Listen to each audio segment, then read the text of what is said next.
નમસ્કાર મિત્રો, સ્વાગત છે તમારું ટીચિંગ ચેતન યુટ્યુબ ચેનલમાં। આપણે અહીં આ વિડીયોમાં પૂર્ણાંક સંખ્યા વિશે ખ્યાલ મેળવીશું। પૂર્ણાંક સંખ્યા એટલે શું, તેના ચિહ્નોની રીતે આપણે અહીંયા સરવાળો, બાદબાકી, ગુણાકાર અને ભાગાકાર કઈ રીતે થાય છે એ અહીંયા આપણે આ વિડીયોમાં સમજીશું। પૂર્ણાંક સંખ્યા એને સંજ્ઞા z વડે દર્શાવવામાં આવે છે। પૂર્ણાંક સંખ્યા એટલે શું એ આપણે અહીંયા સમજીએ। મિત્રો, પૂર્ણાંક સંખ્યા સમજતા પહેલા આપણે પૂર્ણ સંખ્યા અને પ્રાકૃતિક સંખ્યા વિશે પહેલા ખ્યાલ મેળવીએ।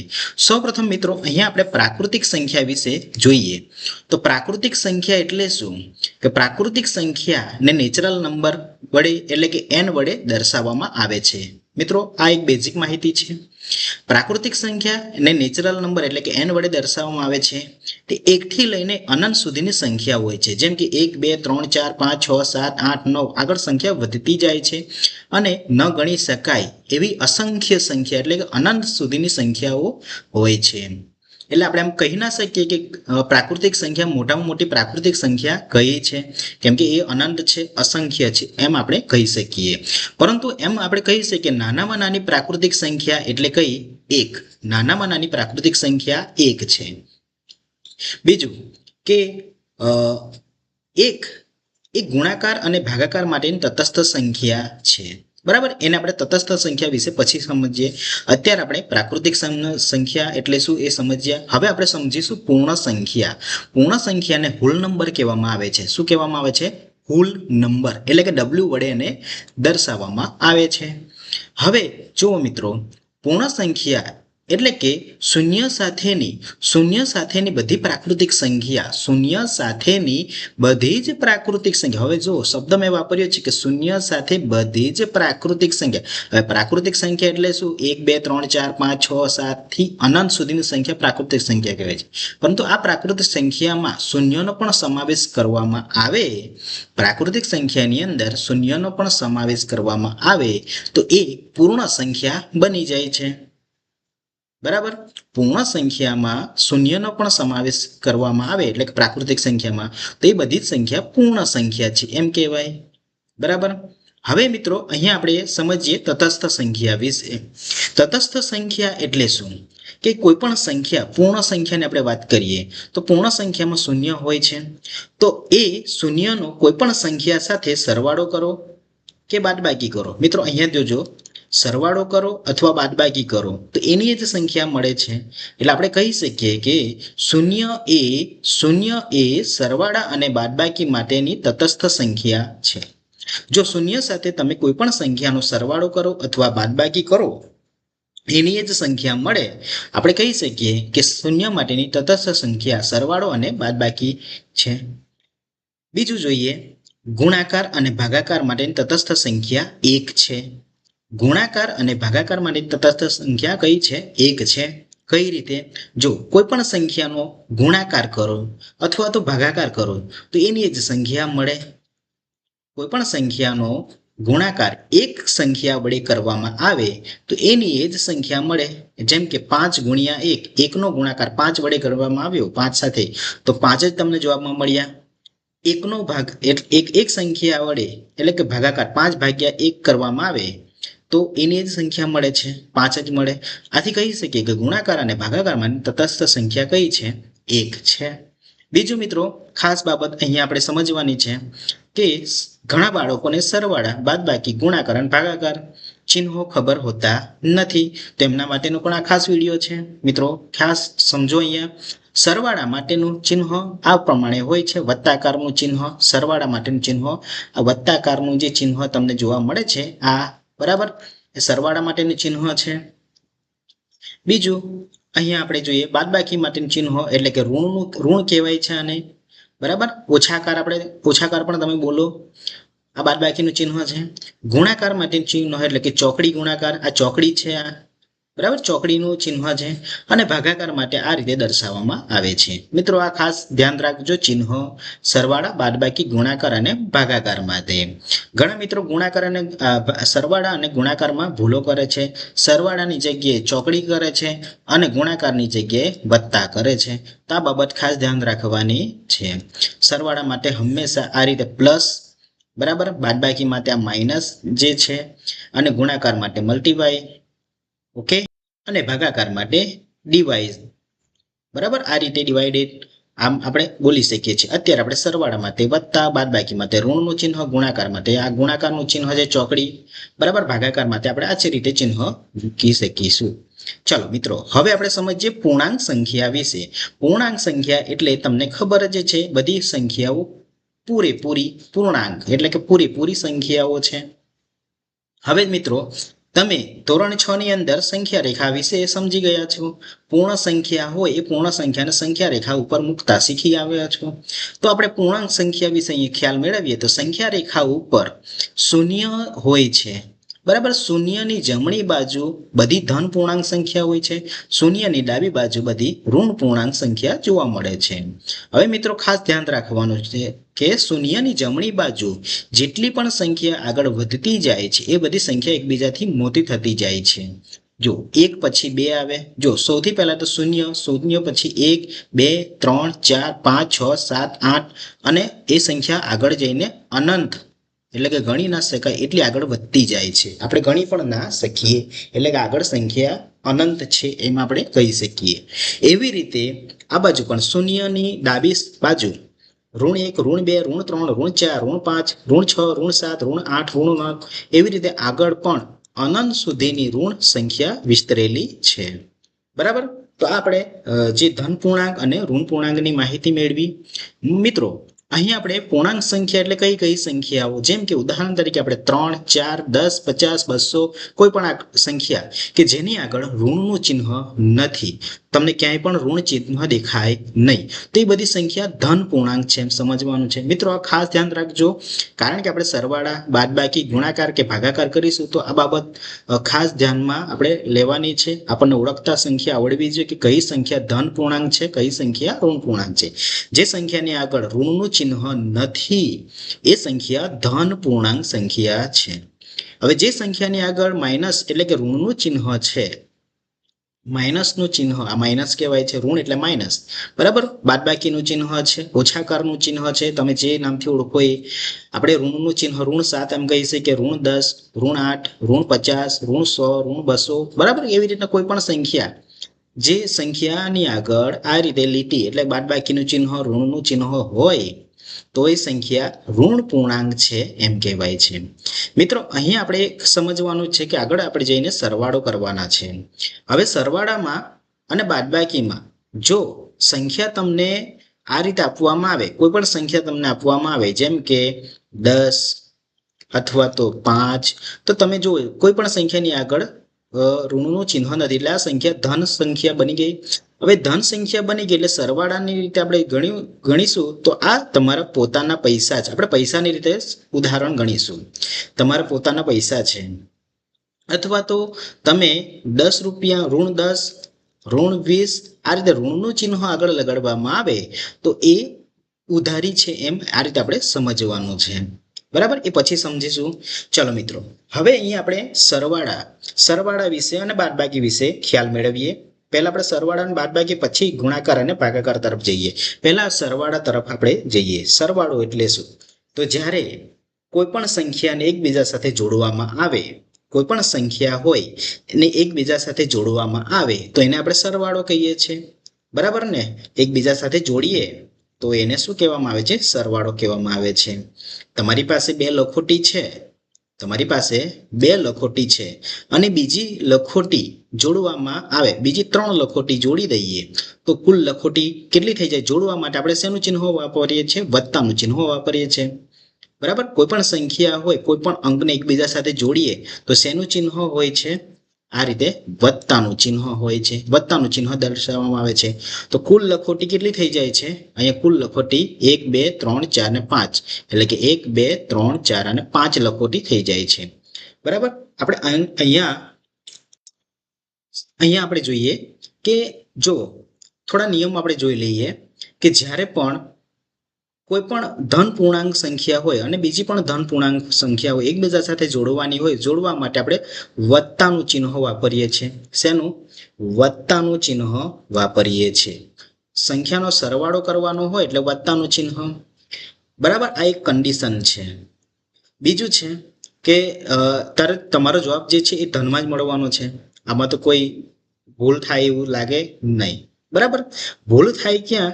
અહીંયા થશે. આપણે 2 નંબર આપીએ, અહીંયા ભૂલ થશે. જુઓ, હવે અહીંયા શું છે કે સંખ્યા આપણે સરવાળો તો કરવાનો જ છે. આ સરવાળાનું ચિહ્ન છે એટલે સરવાળો જ કરવાનો છે. પરંતુ ભૂલ શું થાય છે તો તમે જોજો, અહીંયા પણ ઋણ પૂર્ણાંક સંખ્યા છે અને અહીંયા પણ ઋણ પૂર્ણાંક સંખ્યા છે. બરાબર. તો તમારો જવાબ જે પણ મળશે એ ઋણમાં જ જવાબ મળશે. ખાસ યાદ રાખજો. જો અહીંયા બંને કન્ડિશનમાં જો બંને ચિહ્નો તમે જુઓ, સરવાળાનું ચિહ્ન છે, અહીંયા પણ સરવાળાનું ચિહ્ન છે, તો તમારો જવાબ સરવાળામાં જ એટલે કે વત્તામાં જ તમને જવાબ મળશે. બીજી કન્ડિશન અહીંયા છે કે આ તમે જુઓ, અહીંયા પણ ઋણનું ચિહ્ન છે, અહીંયા પણ ઋણનું ચિહ્ન છે, એટલે કે માઇનસ માઇનસનું ચિહ્ન છે. તમારો જવાબ જે બી મળશે એ માઇનસમાં જ મળશે, એટલે કે ઋણમાં જ મળે છે. ત્રીજી કન્ડિશન આ પ્રમાણે છે મિત્રો કે એક સંખ્યા ધન હોય અને એક સંખ્યા ઋણ હોય. એક સંખ્યા ધન હોય, એક સંખ્યા ઋણ હોય, તો તમારો જવાબ કાં તો ધનમાં મળશે અથવા તો ઋણમાં મળશે. અહીંયા 2 કન્ડિશન મળે છે. બરાબર. જો બંને સંખ્યા અહીંયા આપણે ફરી સમજીએ કે જો આ ચિહ્ન બંને સેમ હોય, સરખા હોય, તો તમારો એ જ ચિહ્નમાં જવાબ મળવાનો. તમારો તમને જે સવાલ દાખલો પૂછવામાં આવ્યો એમાં બંને ઋણ પૂર્ણાંક હોય, બંને ઋણ છે, તો તમારો જવાબ ઋણમાં જ મળે છે. બરાબર. આ તો ફિક્સ થઈ ગયું. હવે ત્રીજી કન્ડિશન એવી છે કે જો એક સંખ્યા ધન હોય અને એક સંખ્યા ઋણ હોય. મિત્રો, એક સંખ્યા ધન હોય અને બીજી સંખ્યા ઋણ હોય, તો તમારો જવાબ ધનમાં પણ મળી શકે અથવા તો ઋણમાં પણ મળી શકે છે. હવે ધનમાં મળશે કે ઋણમાં મળશે એ આપણે આગળના આ એક્ઝામ્પલ છે કેટલાક, એ એક્ઝામ્પલ દ્વારા સમજીશું. બાદબાકી માટે જોઈએ તો જો એક સંખ્યા ધન છે અને બીજી સંખ્યા જો કાઉન્સની અંદર ધનમાં આપેલી છે, કાઉન્સની અંદર, હું કાઉન્સની બહાર એમ નહીં, કાઉન્સની અંદર ધનમાં છે, એ આગળ તમને સમજાવીશ ત્યારે ખબર પડશે. તો એ કાઉન્સની અંદર ભલે ધનમાં છે પણ એ ઋણ જ કહેવાય છે. શું કહેવાય છે? ઋણ જ કહેવાય છે. જે રીતે અહીં આપણે સમજીએ, જો કોઈક સંખ્યા તમને આપવામાં આવેલી છે, એ ધનમાં આપવામાં આવેલી છે. બરાબર. આ ધનમાં અને ઓછાકાર કરવાના છે, બાદબાકી એટલે ઓછાકાર કરવાના છે. અહીંયા ભલે તમને વત્તામાં આપ્યું છે પરંતુ એ આગળ જઈને શું થઈ જાય છે? એ ઓછાકાર જ બની જાય છે. એ શું બને છે? ઓછા બની જાય છે. એટલે કે આ સંખ્યા ધનમાં ભલે હતી એ ઓછા જ બની જાય છે. ઓછા. બરાબર. ઓછાકાર બની જશે. ખ્યાલ આવે છે? આપણે એક્ઝામ્પલ દ્વારા સમજીશું ત્યારે તમને ખ્યાલ આવશે. હવે મિત્રો અહીંયા બીજી બાબત છે, આ બાબત ખાસ ધ્યાન રાખવાની છે. જો એક સંખ્યા ધન પૂર્ણાંક છે, ચાલ કોઈ પણ ધન પૂર્ણાંક હોય કે ઋણ પૂર્ણાંક હોય, ચાલો એને છોડીએ. મિત્રો અહીંયા આપણે સમજવાનું છે કે તમે જુઓ, બાદબાકી માટેનું ચિહ્ન બાદબાકીનું છે, એ તો બરાબર છે. બાદબાકીનું ચિહ્ન છે એટલે બાદબાકી જ હોવાની. પરંતુ કાઉન્સની અંદર પણ બાદબાકી છે, કાઉન્સની અંદર પણ બાદબાકી છે. તો આ સંખ્યા આવી પરિસ્થિતિ હોય મિત્રો, ખાસ ધ્યાન રાખજો, આવું તમને જોવા મળે તો જે સંખ્યા તમને અહીંયા આપવામાં આવેલી છે એ સંખ્યા કેવી બની જશે? ધન બની જશે. મિત્રો ફરી એકવાર બોલું છું, જો આ પ્રમાણેની કન્ડિશન જોવા મળે, કાઉન્સની બહાર પણ ઋણ છે અને કાઉન્સની અંદર પણ ઋણ છે, આવી પરિસ્થિતિ જોવા મળે તો એ સંખ્યા ધન બનશે. એટલે કે આ સંખ્યા ધન બને તો આ સંખ્યા તો ધન જ હતી, ધનનો સરવાળો કરે તો ધનમાં જવાબ મળે છે. આપણે એક્ઝામ્પલ દ્વારા સમજીએ ત્યારે જ તમને ખ્યાલ આવશે. મિત્રો કોઈ પણ વસ્તુ, કોઈ કાર્ય કરો ને, જ્યાં સુધી તમે પ્રેક્ટિકલ ના કરો ત્યાં સુધી તમને ખ્યાલ ન આવે. બરાબર. એટલે પ્રેક્ટિસની ખૂબ જરૂર છે. અહીંયા આપણે સરવાળા માટે સમજીએ. મિત્રો પહેલું અહીંયા છે 8 + 4. હવે તમે જ વિચારો કે 8 ધન પૂર્ણાંક સંખ્યા કે ઋણ પૂર્ણાંક? ધન પૂર્ણાંક સંખ્યા. બરાબર. 8 કેવા છે? ધન પૂર્ણાંક સંખ્યા છે. 4 કેવા સંખ્યા છે? 4 પણ ધન પૂર્ણાંક સંખ્યા છે. અને અહીંયા સરવાળો કરવાનો છે. શું કરવાનું છે? સરવાળો. જો વચ્ચે સરવાળાનું ચિહ્ન હોય, તમે બધામાં તમે જુઓ, અહીંયા પણ સરવાળો છે, અહીંયા પણ સરવાળો, અહીંયા પણ સરવાળો, અહીંયા પણ સરવાળો, અહીંયા પણ સરવાળો, બધી જગ્યાએ સરવાળો છે. તમે અહીંયા જુઓ, અહીંયા બાદબાકી છે, બાદબાકી છે, બાદબાકી, અહીંયા બાદબાકી અને બાદબાકી. બરાબર. તો આમાં આપણે બાદબાકી કરવાની છે અને અહીંયા આપણે સરવાળો કરવાનો છે. તો અહીંયા આપણે સરવાળો જોઈએ એટલે કે 8 + 4. આપણે રૂપિયાની રીતે જોઈએ મિત્રો. પહેલા આપણે સમજીએ કે કોઈ પણ ધન પૂર્ણાંક સંખ્યા હોય ને, ધન પૂર્ણાંક સંખ્યા એટલે કે એ જે સંખ્યામાં જે પણ રકમ છે એ તમારા પોતાના પૈસા છે એમ સમજવાનું. આપણે પૈસાની રીતે સમજીશું, એ તમારા પોતાના પૈસા છે.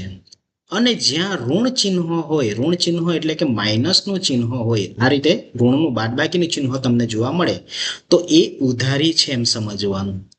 બરાબર, ઉધારી છે એમ સમજવાનું. ક્યાંક તમે પૈસા ઉધારીથી કોઈકની પાસેથી માંગીને એ પૈસા લીધા છે, બરાબર, એ ઋણમાં કહેવાય છે. ખ્યાલ આવે છે? એટલે કે એ પૈસા તમારે ફરી આપવાના થાય છે. ઉધારી એને જ કહેવાય ને. કોઈક પાસેથી આપણે પૈસા લઈએ, આપણી પાસે પૈસાની જરૂર છે આપણને, અને આપણી પાસે પૈસા ના હોય તો આપણે કોઈક મિત્ર પાસે, આપણે કોઈ સગા સંબંધી પાસેથી પૈસા લઈએ, બરાબર, તો એ આપણે ઉધારી લીધી છે, આપણે ચૂકવવા પડે. તો એ ઋણનું આપણે ઋણ માટે આ રીતે સમજવાનું છે અહીંયા. તો મિત્રો અહીંયા પહેલું છે 8+4 એટલે કે આ ઉધારી કહેવાય ના કહેવાય? કારણ કે અહીંયા ધન છે, બરાબર. ધન એટલે કે તમારા પોતાના પૈસા, બરાબર, પોતાના પૈસા એમ સમજવાનું છે. તમારી પાસે 8 રૂપિયા છે અને બીજા તમારી પાસે 4 રૂપિયા છે, તો કુલ મળીને કેટલા રૂપિયા થાય છે? કુલ મળીને 12 રૂપિયા થાય છે. ખ્યાલ આવે છે? 8+4 એટલે કે ટોટલ સરવાળો કેટલો થાય છે? કુલ સરવાળો 12 થાય છે. બીજી કન્ડિશન અહીંયા જોઈએ મિત્રો, 9+ કૌંસની અંદર ઋણ 4, કૌંસ પૂરો બરાબર. હવે જુઓ અહીંયા તમે એક વસ્તુ જુઓ કે અહીંયા સરવાળો કરવાનો છે. સરવાળો તો આપણે કરવાનો છે, પરંતુ અહીંયા તમે જુઓ એક સંખ્યા કેવી છે? ધન પૂર્ણાંક સંખ્યા છે, અને સરવાળો કરવાનો છે એટલે આપણે એને આ રીતે દર્શાવીએ. અને બીજી સંખ્યા છે એ કેવી છે? ઋણ છે, બરાબર.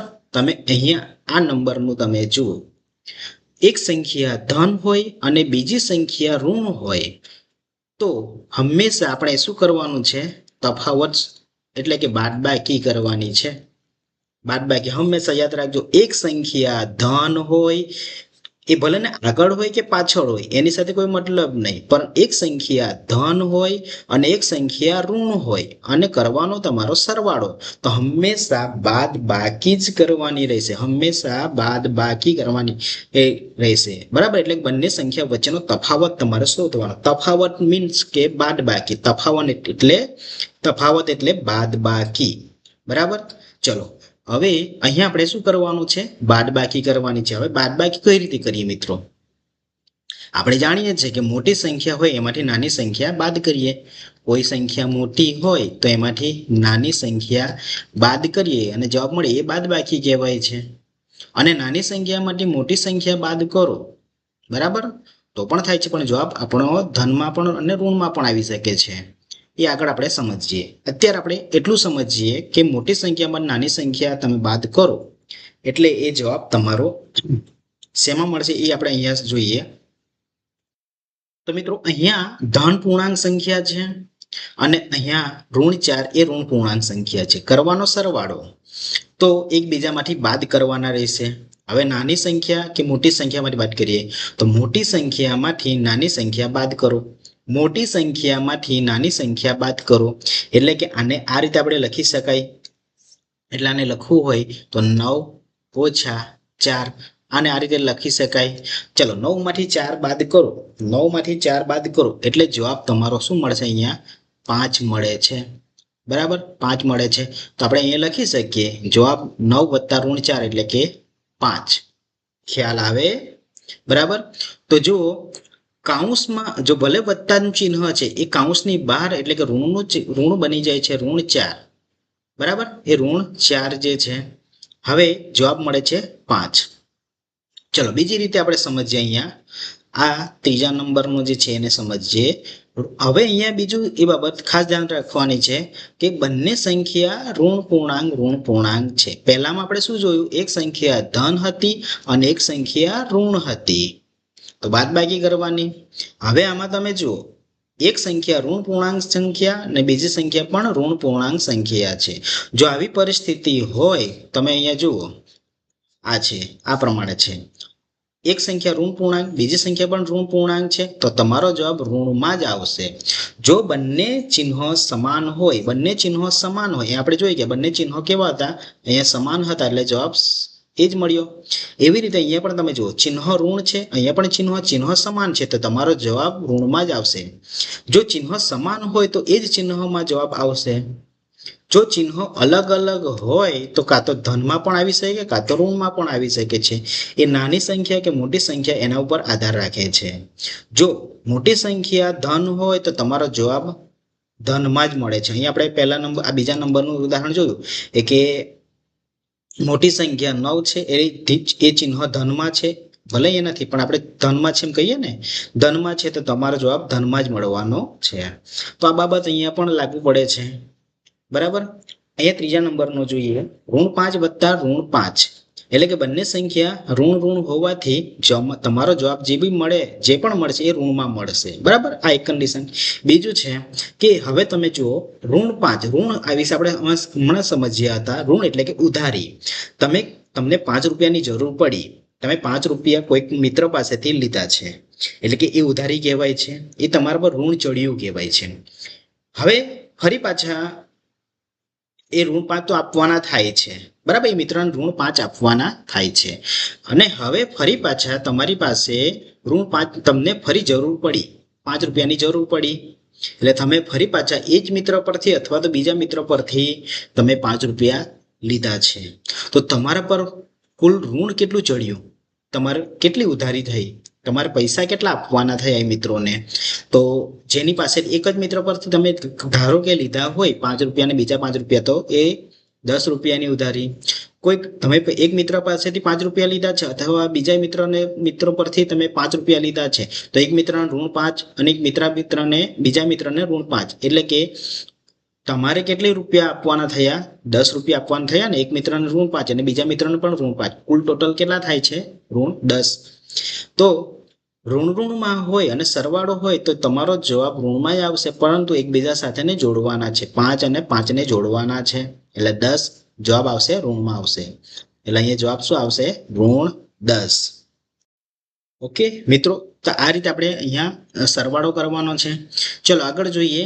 હવે આમાં તમે જુઓ, તમને 10 રૂપિયાની જરૂર પડી, એટલે કે 10 રૂપિયા ઉધારીમાં છે, ઋણ 10 વત્તા ઋણ 5, બંને ચિહ્નો કેવા છે, સમાન છે. અહીંયા પણ ચિહ્ન ઋણનું અને અહીંયા પણ ચિહ્ન, જો ઋણ સમાન ચિહ્ન હોય તો તમારો જવાબ ઋણમાં જ આવશે. અહીંયા પણ તમે જુઓ, સમાન ચિહ્ન હતા, ઋણ હતા, તો ઋણમાં જવાબ આવ્યો ને.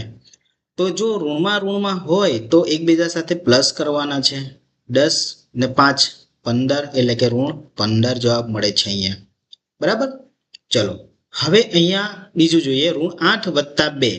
હવે એક ચિહ્ન ધન છે, આ ધન છે, અને બીજું ચિહ્ન ઋણ છે. મિત્રો ખાસ ધ્યાન રાખવાની છે કે કૌંસની અંદર સંખ્યા તમને આપવામાં આવેલી હોય, પણ એ જોવાનું છે કે એ ચિહ્ન એની અંદર ધનમાં છે કે ઋણમાં છે.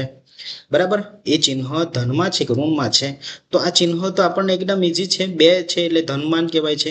તે છતાં પણ હું એ લખું છું ઋણ 8, અને જો એ ધનમાં જ હોય તો એ ધનમાં જ રહેશે. પરંતુ પહેલી કન્ડિશન અહીંયા તમે જુઓ કે અહીંયા 9 અને અહીંયા ઋણ 4 હતા, તો એ ઋણ 4 બહાર આવે તો એ શું બની જાય છે, ઋણ 4. આ રીતે આને લખી શકાય. બરાબર, તો આનો જવાબ શું આવે છે, 5 આવતો હતો. આ રીતે અહીંયા તમે જુઓ, એ 2 છે એ કેવા છે, ધન જ છે, તો એ ધન જ રહેવાના. ઋણ હોય તો જ ઋણમાં આવશે. અહીંયા ધન છે તો ધનમાં જ રહેવાના છે, એટલે કે ઋણ 8 વત્તા 2. હવે એક સંખ્યા ધન છે ને એક સંખ્યા ઋણ છે, તો જવાબ શું આવશે, તમારો જવાબ શું આવશે, આપણે શું કરવાનું છે, અહીંયા બાદબાકી કરવાની છે. નાની સંખ્યા મોટી સંખ્યા જોવાના. અહીંયા તમે ચિહ્ન તરફ ના જુઓ, હમણાં તમે ફક્ત અંક જુઓ, 8 અને 2 જુઓ. આમ જોવા જઈએ તો 2 મોટી સંખ્યા છે ઋણ 8 કરતા, પરંતુ અત્યારે આપણે અહીંયા અંક ફક્ત જોવાના છે, 8 અને 2. હવે મોટી સંખ્યા એટલે કે 8 અંકમાંથી 2 અંક બાદ કરો, 8 અંકમાંથી 2 બાદ કરો એટલે મળે છે 6 જવાબ મળે છે. કેટલો જવાબ મળે છે, 6. હવે મિત્રો અહીંયા 6 મળ્યા, એ ધનમાં મળે કે ઋણમાં મળે, ધનમાં મળે કે ઋણમાં મળે, તો અહીંયા આપણે જોવાનું છે કે કોની, એટલે કે કઈ સંખ્યા મોટી છે? 8. 8ની આગળ ઋણનું ચિહ્ન છે. 8ની આગળ ઋણનું ચિહ્ન હોય તો ઋણમાં જ જવાબ આવે. જે સંખ્યા, જે અંકની આગળ ચિહ્ન હોય, જે મોટી સંખ્યાની આગળ જે ચિહ્ન હોય એમાં જ જવાબ મળશે. બરાબર? તો આ રીતે આપણે ચિહ્નનો નિર્ણય કરી શકીએ કે જે સંખ્યા, એટલે બાદબાકી તો કરવાની જ છે. આપણે બાદબાકી કરવાની છે. બાદબાકી કર્યા પછી આપણે ધન મૂકવાના કે ઋણ મૂકવાના એ આના ઉપરથી નક્કી કરી શકીએ કે જો 8 રૂપિયા તમે કોઈ પાસેથી લીધા છે, તમારા મિત્ર પાસેથી 8 રૂપિયા તમે ઉધારીના લીધા છે. હવે તમારી પાસે 2 રૂપિયા આવે છે, તમે ગમે ત્યાંથી લાવો, બરાબર? તમારા પોતાના 2 રૂપિયા છે. +2 એટલે કે +2 એટલે તમારા પોતાના થયા. હવે એ મિત્રને તમે 2 રૂપિયા આપ્યા તો હજુ કેટલા રૂપિયા બાકી રહ્યા? 6 રૂપિયા બાકી રહ્યા ને આપવાના. તમે 2 રૂપિયા એને આપ્યા છે તમારા મિત્ર પાસેથી તમે 8 રૂપિયા લીધા હતા. હવે તમે 2 રૂપિયા એને આપ્યા તો હજુ કેટલા રૂપિયા આપવાના બાકી રહ્યા? 6 રૂપિયા આપવાના બાકી રહ્યા. બરાબર? તો આ રીતે આપણે અહીંયા સમજવાનું છે. તો આ રીતે આપણે બાદબાકી કરવાની, સરવાળો કરવાનો. બરાબર? તો અહીંયા અત્યારે આપણે સરવાળો શીખીએ છીએ. હવે તમે જુઓ, 12 + -10 છે. 12 રૂપિયા છે એ તમારા પોતાના પૈસા છે. ધન 12 છે એટલે કે એ તમારા પોતાના પૈસા છે. હવે તમે કોઈક જગ્યાએથી 10 રૂપિયા લીધા હતા. ઋણ 10 છે એટલે કે ઋણનું, એટલે કે લીધા હતા, કોઈ ઉધારી લીધી હતી. બરાબર? એ લીધા હતા. હવે તમારી પાસે 12 રૂપિયા છે તો એ 10 રૂપિયા તમે આપ્યા, જે બાકી હતા એ જગ્યાએ તમે આપ્યા. તો હવે તમારી પાસે કેટલા રૂપિયા બાકી રહેવાના? તમે 10 રૂપિયા તો આપી દીધા, એટલે 12 માંથી તમે 10 રૂપિયા આપી દીધા છે તો તમારી પાસે હવે કેટલા રૂપિયા બાકી રહ્યા? 12 રૂપિયા બાકી રહ્યા ને? 12 રૂપિયા બાકી રહ્યા. હા, બાકી રહ્યા 12 રૂપિયા નહીં, 2 રૂપિયા. સોરી, 2 રૂપિયા બાકી રહ્યા. મિત્રો, તો આ રીતે આપણે સમજીએ. 12 + -10 એનો સરવાળો થાય છે 2. હવે મિત્રો, અહીંયા આપણે ગણિતના નિયમ મુજબ સમજીએ તો 12 + -10, બરાબર? મોટી સંખ્યા 12 છે વત્તા -10 છે. 12 માંથી 10 બાદ કરો એટલે કે 12 માંથી 10 બાદ કરવાના. એક સંખ્યા ધન હોય અને એક સંખ્યા ઋણ હોય. એક સંખ્યા ધન હોય અને એક સંખ્યા ઋણ હોય તો હંમેશા બાદબાકી જ કરવાની રહેશે. તો આ રીતે મિત્રો સરવાળો અહીંયા થાય છે. મિત્રો, હવે બાદબાકી વિશે જોઈએ. બાદબાકી હોય એટલે કે કોઈ પણ સંખ્યા, 2 સંખ્યા આપેલી હોય એની વચ્ચે ઓછાનું ચિહ્ન હોય. તમે જોઈ શકો આ બધી જગ્યાએ આપણે ઓછાનું ચિહ્ન છે. બાદબાકીનું ચિહ્ન આપણે બોલી શકીએ કે જે ઋણ પણ કહેવાય છે, બાદબાકીનું ચિહ્ન. હવે આમાં જુઓ, આપણે આમાં પણ જોઈ ગયા હતા કે એક સંખ્યા ધન હોય અને બીજી સંખ્યા ઋણ હોય તો એકબીજામાંથી બાદબાકી કરવાની. બરાબર? આને આપણે આ રીતે લખી શકીએ, 9 - 4 બરાબર 5. તો એવી રીતે અહીંયા પણ આ સંખ્યા બને છે કે એક સંખ્યા ધન છે અને બીજી સંખ્યા ઋણ છે, એટલે કે બીજામાંથી બાદબાકી કરવાની છે. તમે જાણો છો તમારી પાસે 12 રૂપિયા છે અને તમે કોઈકને 2 રૂપિયા આપ્યા.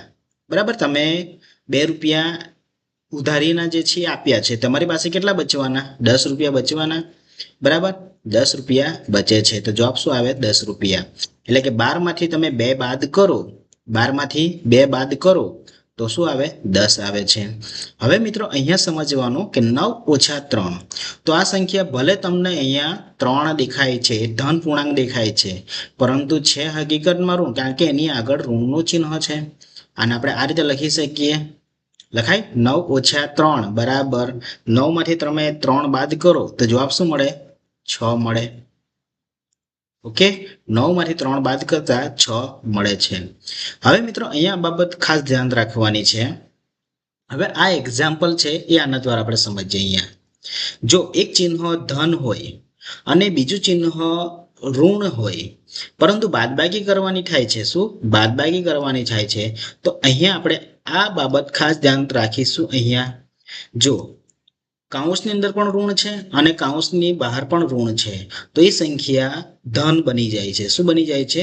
ધન બની જાય છે. ખ્યાલ આવે છે? કૌંસની અંદર પણ ઋણ, કૌંસની બહાર પણ ઋણ, તો એ જ સંખ્યા ધન બને છે. બરાબર? ધન મળતા તો બંને આગળની સંખ્યા પણ ધન હતી અને હવે સંખ્યા ધન બની ગઈ, તો બંને ધન ધન બની ગઈ, તો જવાબ ધનમાં મળે. તો અહીંયા આપણે એ સમજીએ. જો મિત્રો અહીંયા આ પ્રમાણે છે.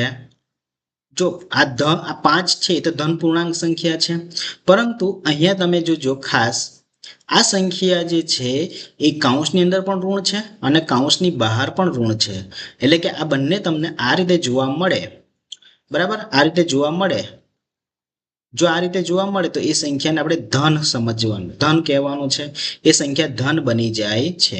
જો આવી પરિસ્થિતિમાં બાદબાકી તમને જોવા મળે, કૌંસની અંદર પણ ઋણ, કૌંસની બહાર પણ ઋણ, તો એ સંખ્યાને ધન આપણે લખવાના છે. શું લખવાનું? ધન લખવાનો છે. તો આને આપણે લખીએ તો 5. હવે આ જે ઋણ ઋણ છે એ કેવો બની જાય છે? ધન બની જાય છે. આ સંખ્યા ઋણમાં ભલે હતી એ સંખ્યા ધન બને છે. બરાબર, 5 + 5, તો એનો જવાબ શું આવશે મિત્રો? અહીંયા 10 જવાબ આવે છે.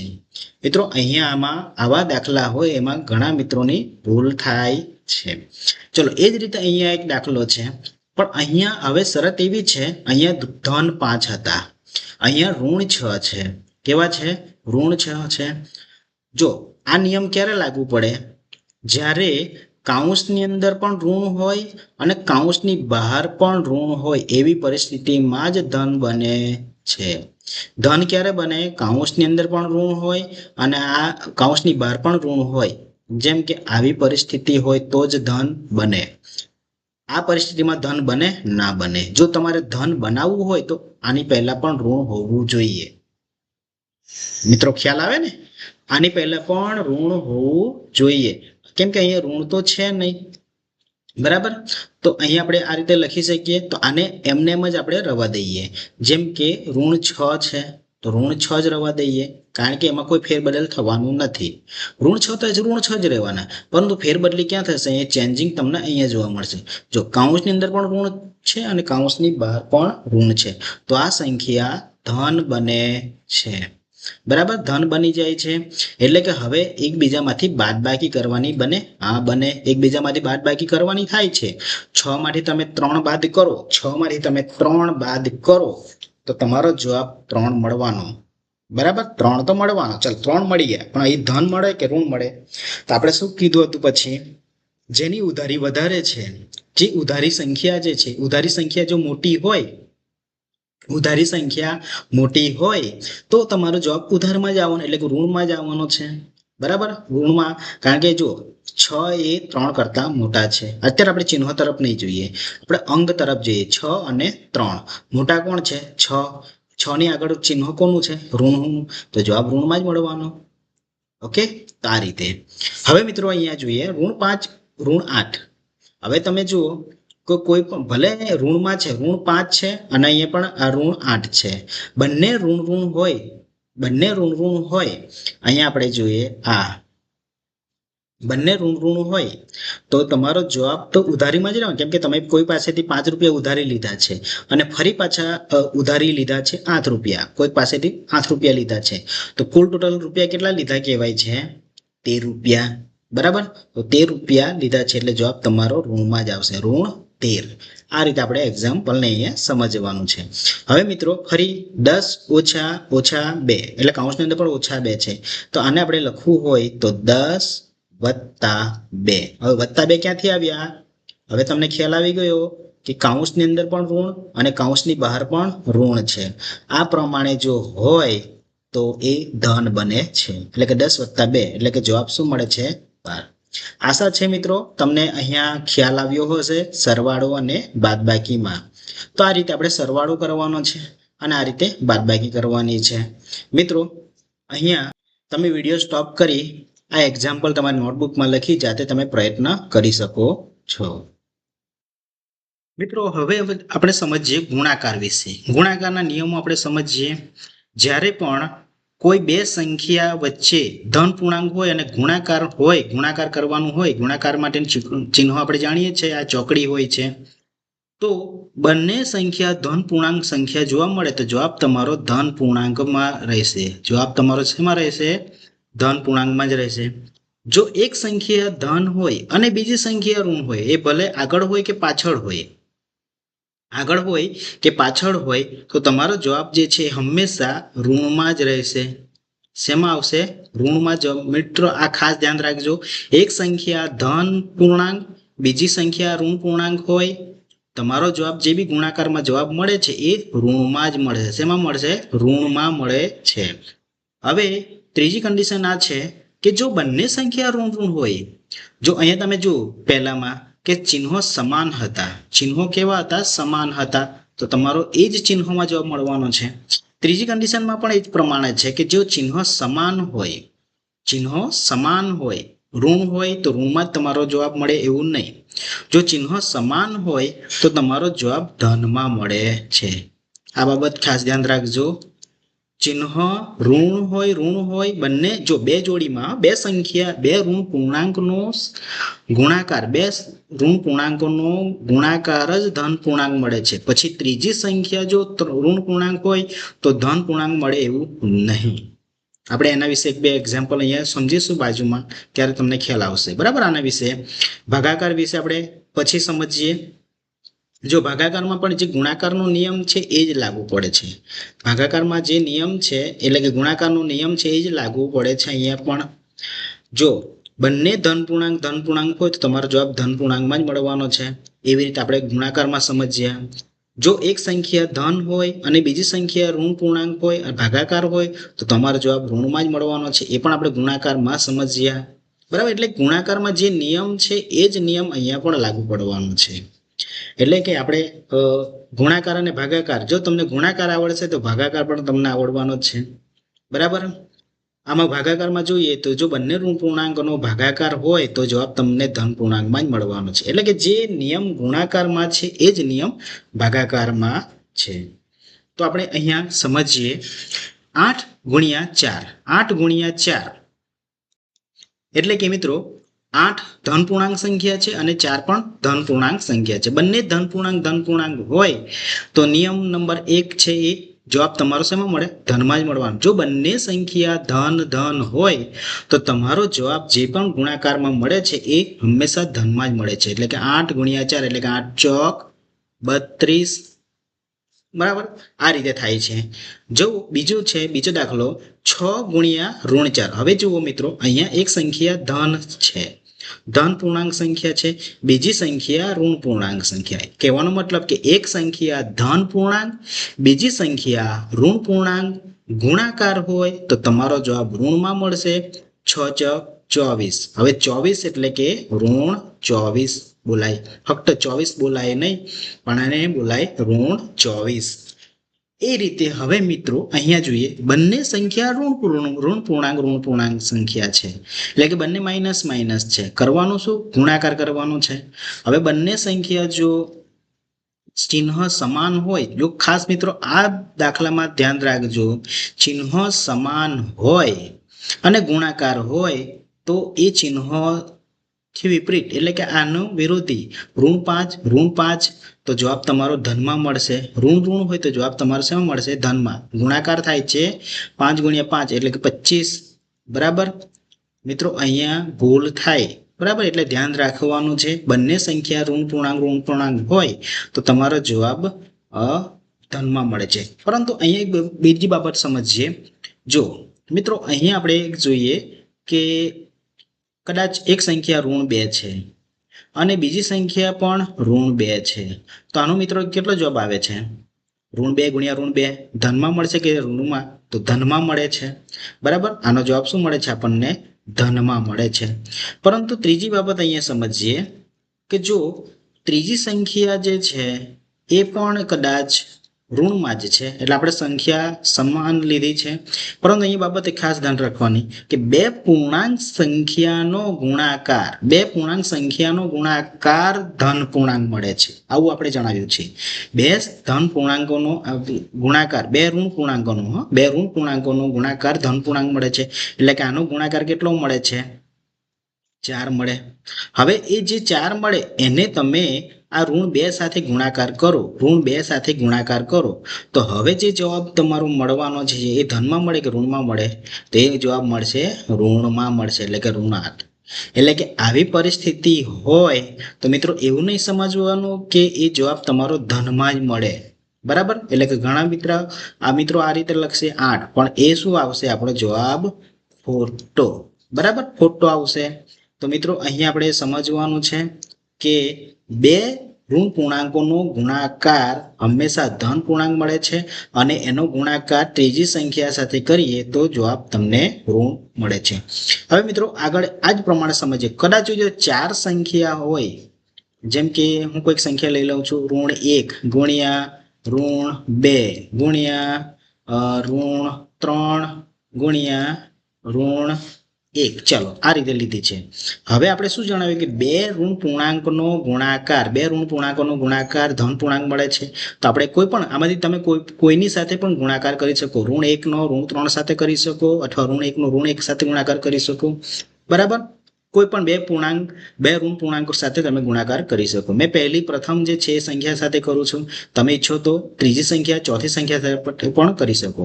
તો આનો આપણે ગુણાકાર મળે છે ધન પૂર્ણાંક જવાબ મળે છે 2 × 2, બરાબર 2. હવે આ પરિસ્થિતિમાં જોઈએ આનો ગુણાકાર કેટલો બનશે?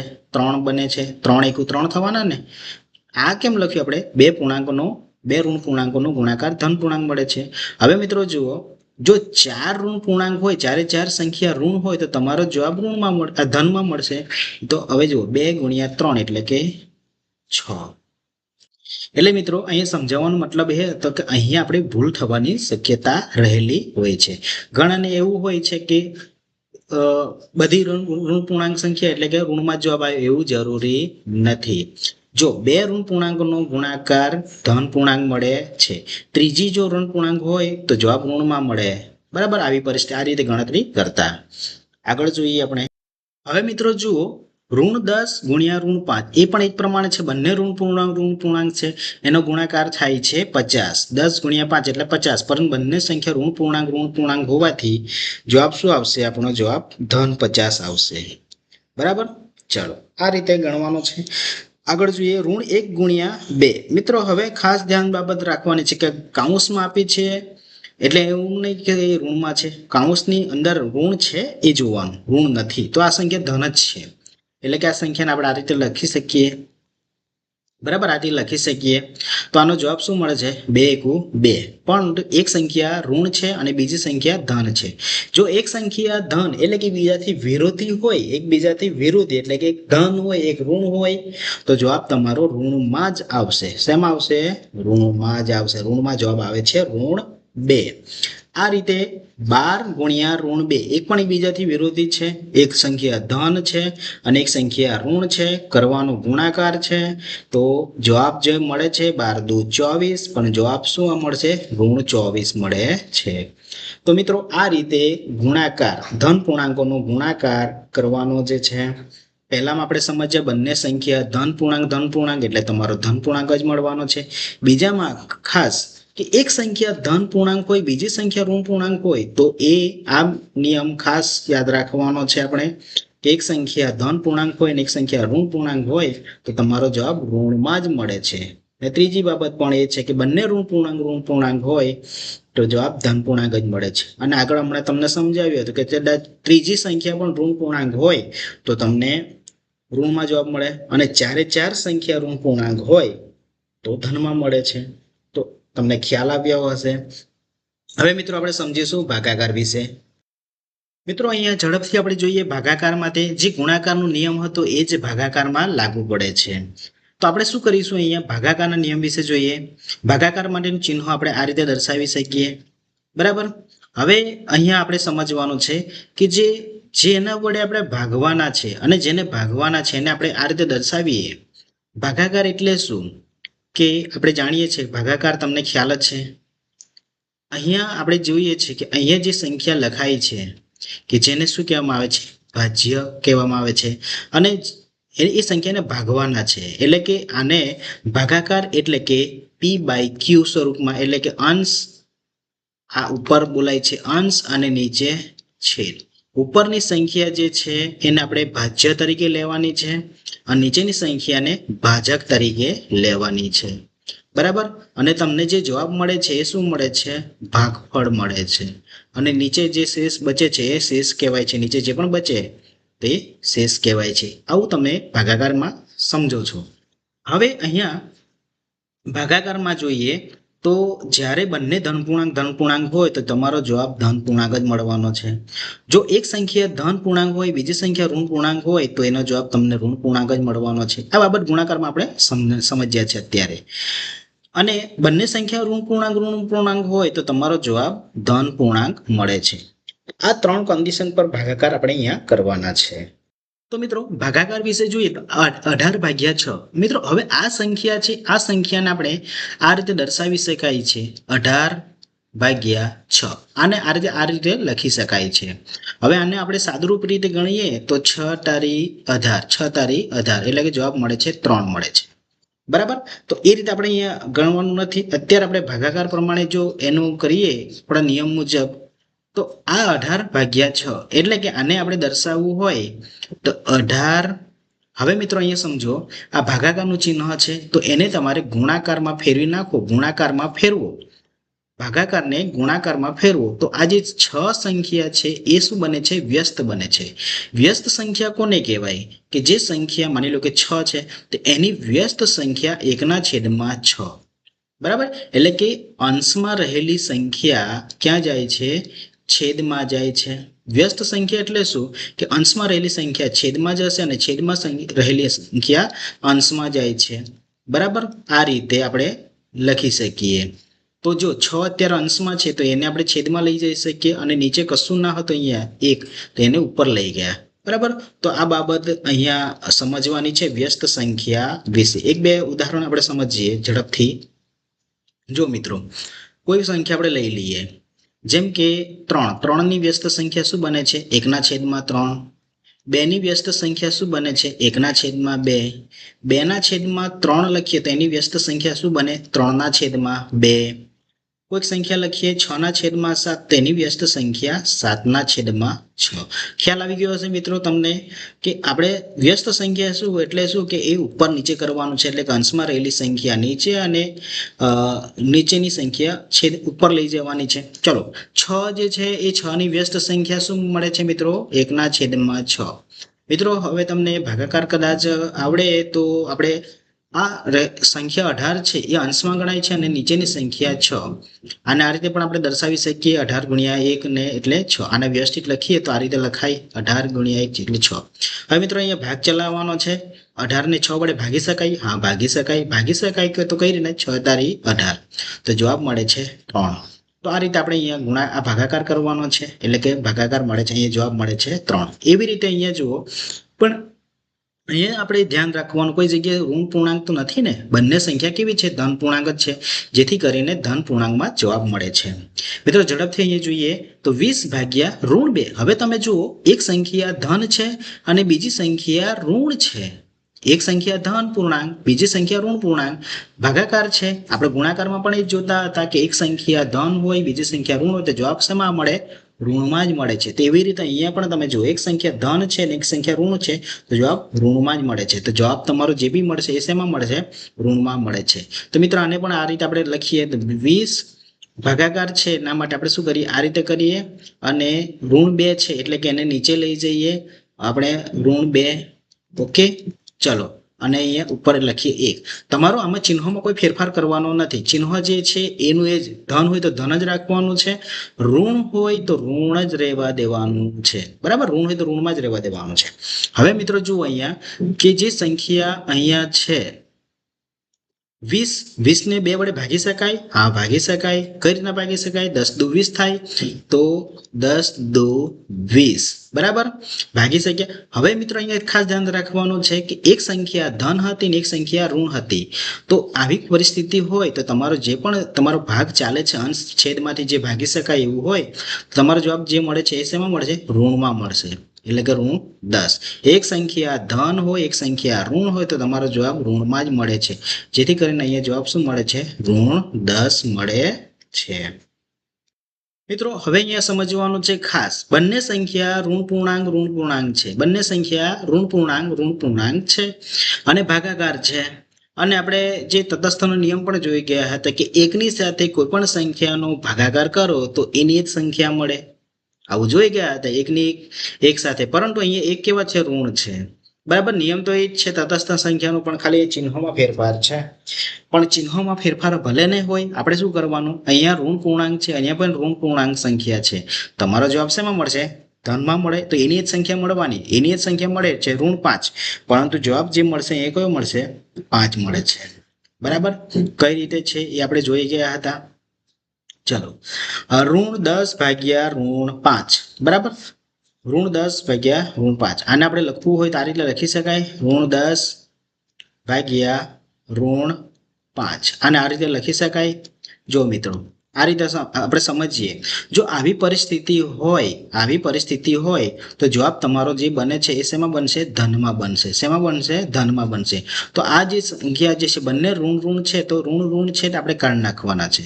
મિત્રો આ જો બંને ઋણ ઋણ આપણે કાઢી નાખ્યા તો આપણી પાસે શું બચે છે, 10/5 બચે છે. હવે આને આપણે ભાગ ચલાવીએ તો 5 દુ 10, બરાબર, એટલે કે 2 બચે છે આપણી પાસે. જે જવાબ શું આવશે, અહીંયા 2 આવે છે. મિત્રો એ જ રીતે અહીંયા આપણે જોઈએ ઋણ 1 ભાગ્યા ઋણ 1, તો આને આપણે આ રીતે લખી શકીએ, ઋણ 1 ભાગ્યા 1, કારણ કે આ ધન પૂર્ણાંક સંખ્યા છે. હવે મિત્રો જુઓ, એક સંખ્યા ધન પૂર્ણાંક સંખ્યા છે અને બીજી સંખ્યા ઋણ પૂર્ણાંક સંખ્યા છે. તો હવે ભાગાકાર કરીએ તો 1 એકુ 1 થાય છે, 1 એકુ 1 થાય છે. પણ મિત્રો એક ક્યારે આવે, જો બંને સંખ્યા ધન પૂર્ણાંક હોય તો. અહીંયા તો એક સંખ્યા ઋણ પૂર્ણાંક સંખ્યા છે અને બીજી સંખ્યા ધન પૂર્ણાંક સંખ્યા છે. જો આવી પરિસ્થિતિ હોય, એક ધન હોય એક ઋણ હોય, તો જવાબ ઋણમાં જ આવે. શેમાં આવશે, ઋણમાં આવશે, એટલે જવાબ અહીંયા આવશે ઋણ 1. તો જવાબ શું આવશે, અહીંયા ઋણ 1 આવે છે. એવી રીતે અહીંયા આગળ જોઈએ 16 ભાગ્યા ઋણ 2. મિત્રો આનો ભાગ ચલાવીએ તો 16 ને 2 વડે ભાગી શકાય, હા ભાગી શકાય. 2 8 16, બરાબર. તો જવાબ તમારો 8 મળ્યો છે, પરંતુ એક સંખ્યા ધન છે અને એક સંખ્યા ઋણ છે, તો જવાબ તમારો ઋણમાં આવશે, એટલે કે ઋણ 8. તો અહીંયા મિત્રો ખ્યાલ આવ્યો હશે, ઋણ 8. તો મિત્રો આ રીતે આપણે ભાગાકાર કરવાના છે. અહીંયા આપણે પહેલા કન્ડિશનમાં જોઈ ગયા કે 18 ભાગ્યા 6, તો 3 કેવી રીતે આવ્યા છે, તો 18 ને 6 વડે ભાગી શકાય છે, તો 3, બરાબર. આ રીતે એવી રીતે 20 ભાગ્યા ઋણ 2, ઋણ 10, બરાબર. તો આને પણ આપણે આ રીતે કર્યું હતું, 20 ભાગ્યા ઋણ 2. 20 ને 2 વડે ભાગી શકાય, હા ભાગી શકાય છે. 10 દુ 20 થાય છે, બરાબર. એક ધન હતો એક ઋણ હતો, એટલે જવાબ તમને ઋણ 10 માં મળે છે, ઋણ 10. આ રીતે મિત્રો ભાગાકાર કરવાના છે. મિત્રો વિડીયોમાં ખ્યાલ આવ્યો હોય તો વિડીયોને લાઈક કરજો, મિત્રો સુધી શેર કરજો. આવા જ મિત્રો વિડીયો જોવા માટે ચેનલને સબસ્ક્રાઇબ કરી લેજો. તો મિત્રો આ સરવાળા, બાદબાકી, ગુણાકાર અને ભાગાકાર એક શીખવા માટેનો પ્રયત્ન હતો. મિત્રો તમને ખ્યાલ આવ્યો હશે, કારણ કે પૂર્ણાંક સંખ્યામાં જે જવાબ મળે છે એમાં ચિહ્નોને ઘણી ભૂલો થાય છે. તો ચિહ્નોને આપણે આ રીતે સુધારી શકીએ છીએ. થોડા નિયમો આપણે જાણવા જરૂરી છે. મિત્રો ગણિતમાં બેઝિક વસ્તુ છે એ ખૂબ જ જરૂરી છે. જો તમે ચિહ્નોમાં ભૂલ કરશો તો તમારો જવાબ ખોટો જ આવશે. તો મિત્રો હવે આશા રાખું છું કે આ વિડીયો જોયા બાદ હવે તમારી કોઈ ભૂલ થાય નહીં, બરાબર. જે ભૂલ થતી હોય તો આ વિડીયો જોઈ સુધારી લેજો. મિત્રો હવે મળીશું આપણે નવા વિડીયો સાથે. ત્યાં સુધી ચેનલને સબસ્ક્રાઇબ કરી લેજો. વિડીયો ગમ્યો હોય લાઈક કરજો એન્ડ શેર કરજો.